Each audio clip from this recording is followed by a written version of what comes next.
Good evening, ladies and gentlemen, and welcome to the Current Issue Show on True Chat, broadcasting from Studio 2A in Cincinnati, Ohio. I'm Justin T. Weller. I'm Cam Pierce. And I'm Lance Jackson. As always, I'm with the two Frowners. So, I hope you've tuned in to the... Frowners? I wink at them every day, every show. Every week? You've never caught that? No? I wink at them when the camera comes on and when you must be cutting it. And when the camera say goodbye, I give them a good old wink. It must Let's dip see your to wink. black. There you go. Wow. I wink at the audience. That's a sly wink too. That was quick. See, you've got your mouth. See, you guys never look at me, so I just wink at the camera and let the audience know that I'm with them. You're with them? Mm. Okay. I've seen you do it to me before. Does that wink at you? Yeah. Oh. You never responded. Well, anyway. Wink with a wink in time. Anyway, today we are going to be discussing millennials and debt. So We've got a couple of those, don't we, on the show? yeah, we do. At least two. We've talked about debt and millennials And before, one at heart.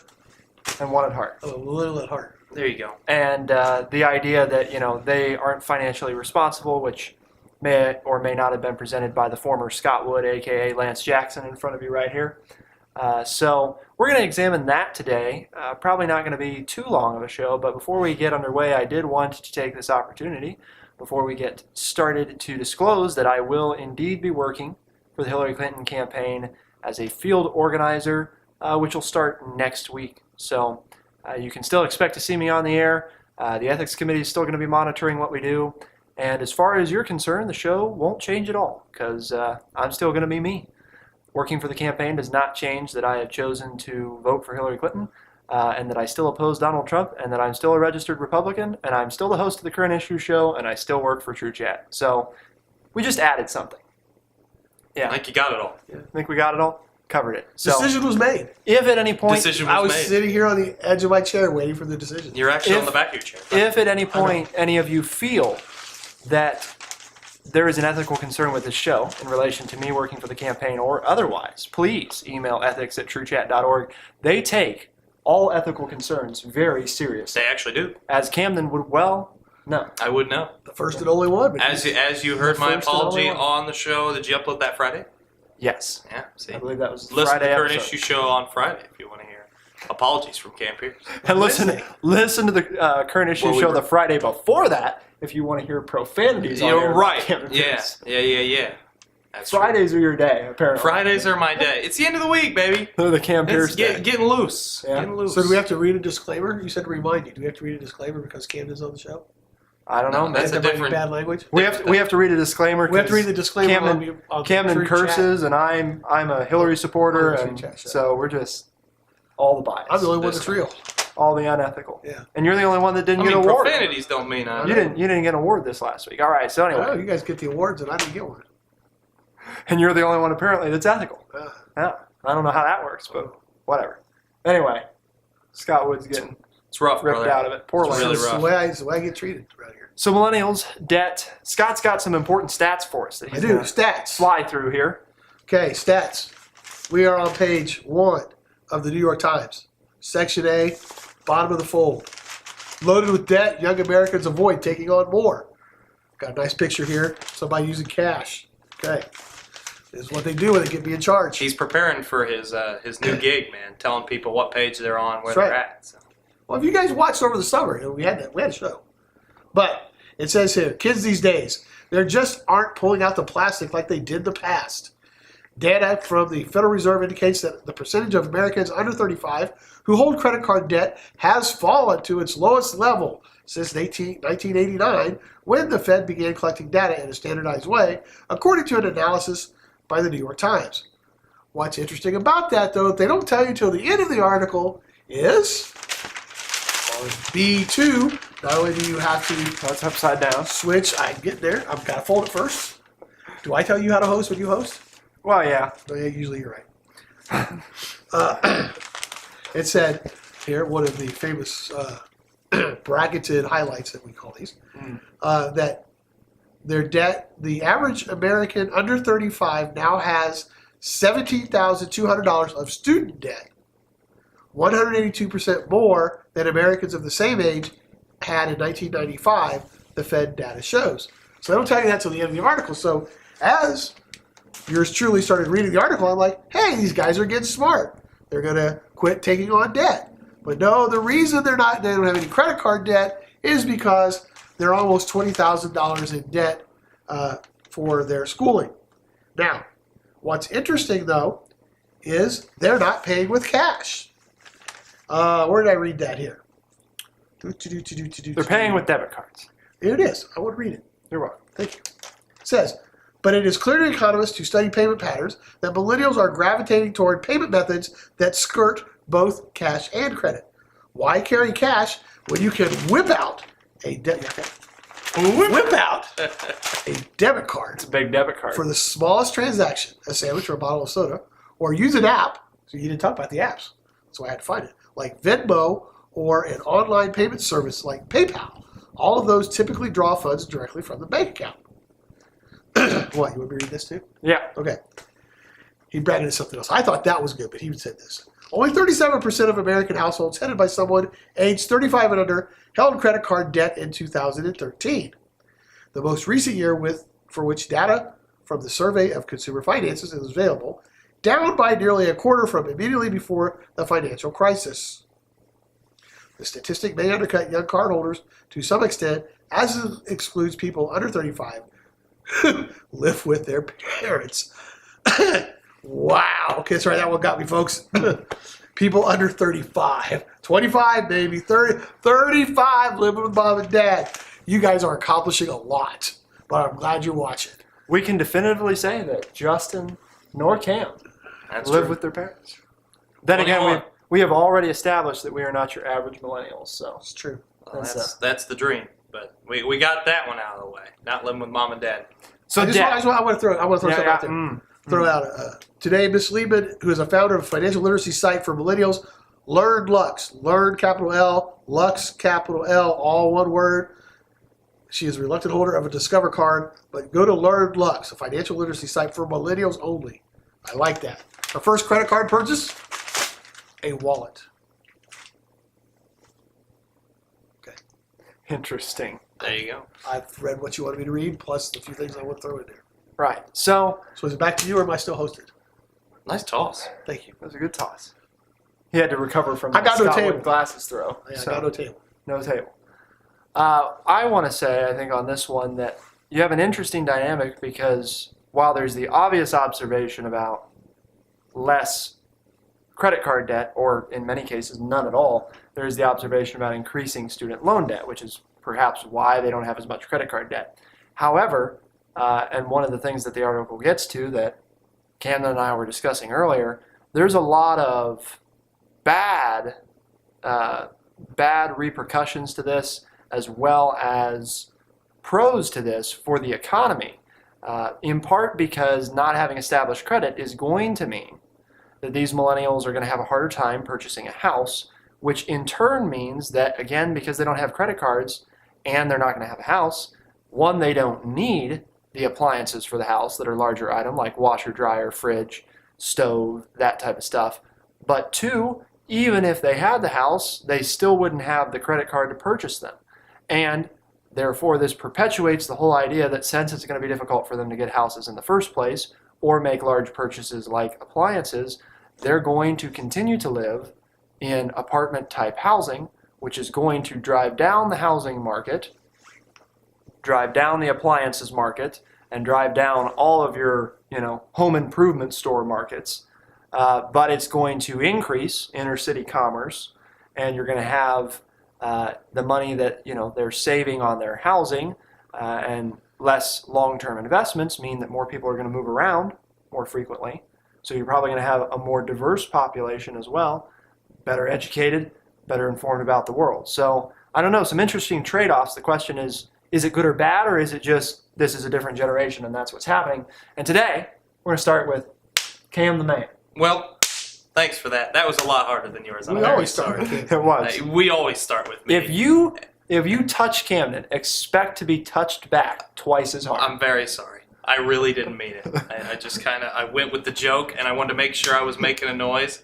And not bothered anybody. You didn't have anybody else to slap. I'm trying to be slap professional. the couch. I'm trying to be professional. Oh, well. We appreciate that. Yeah. He's trying to earn his award this month. Who cares? Wow. Wow. What happened? You were in such a good mood earlier in the show. I got hit. Well, you were in a bad mood before that. Yeah. I know. Then I read the article. Oh. I like Scott Wood reading the newspaper.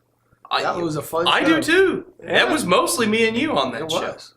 Who was that? There was some reason. That's my most favorite show of all time. I don't know. Oh, that's when I was in D.C. Mhm. That's when that started. Anyway, what do you think, Cam? I think it's just the times they are a changing. To quote my man Bob Dylan. They are changing. Yeah. No, sorry, I didn't mean to. But see, we got no table. I gotta figure out what to do with my Can't hands. get comfy. I know I can't. Get Nothing to comfy. lean on. Nothing to lean on. Got a brace. It's rough.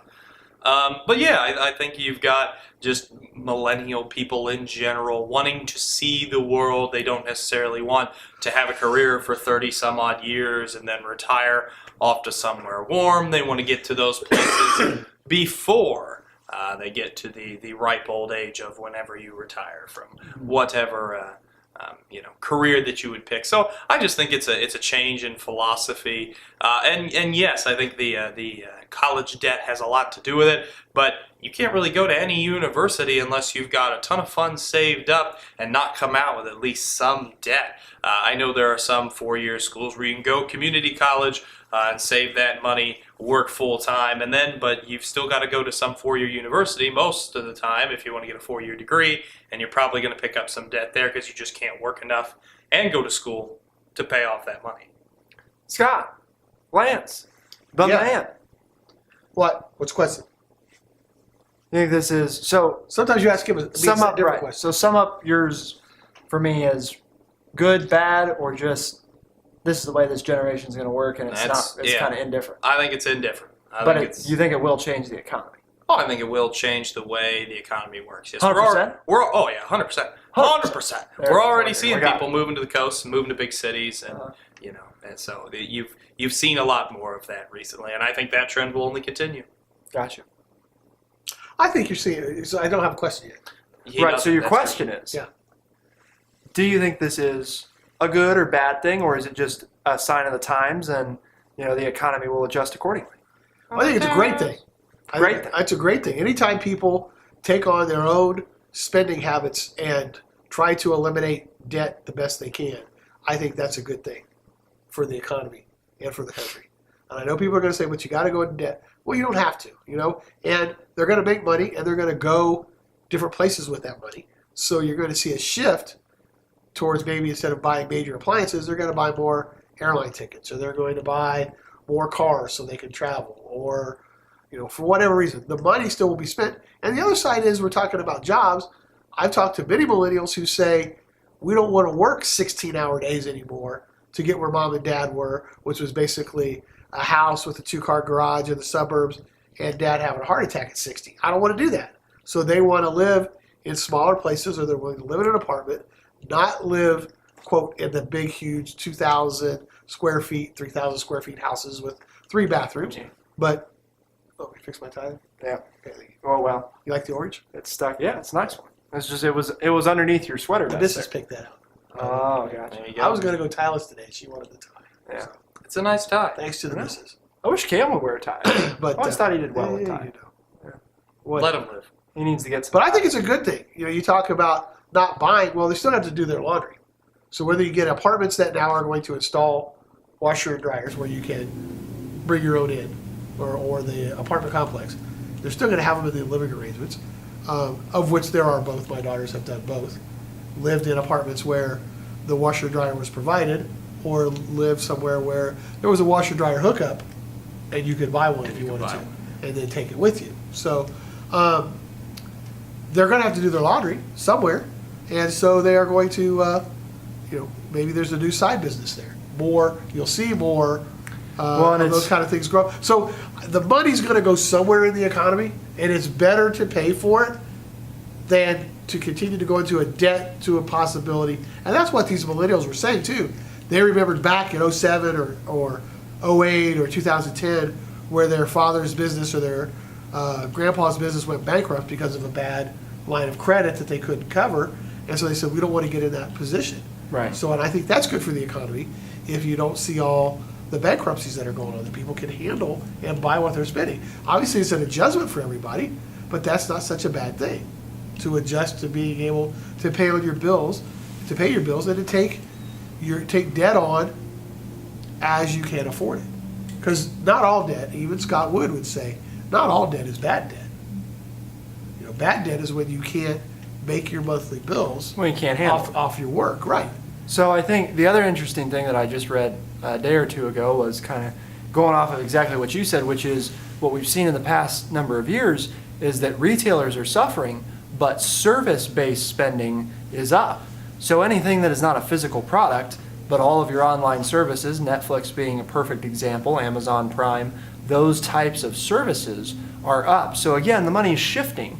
Service is not always being as expensive as some of the retail items are, but you're even still, now you're shifting money when people go online, to being more efficient. Those companies have a higher profit margin.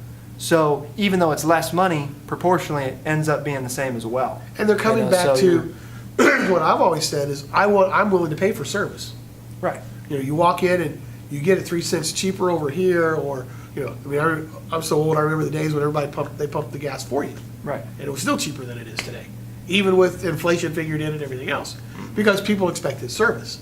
And then when the dollar got tight, back in the 70s, we started seeing self-serve everything, take care of yourself, do this, do that, and it saved you 2 or 3 pennies.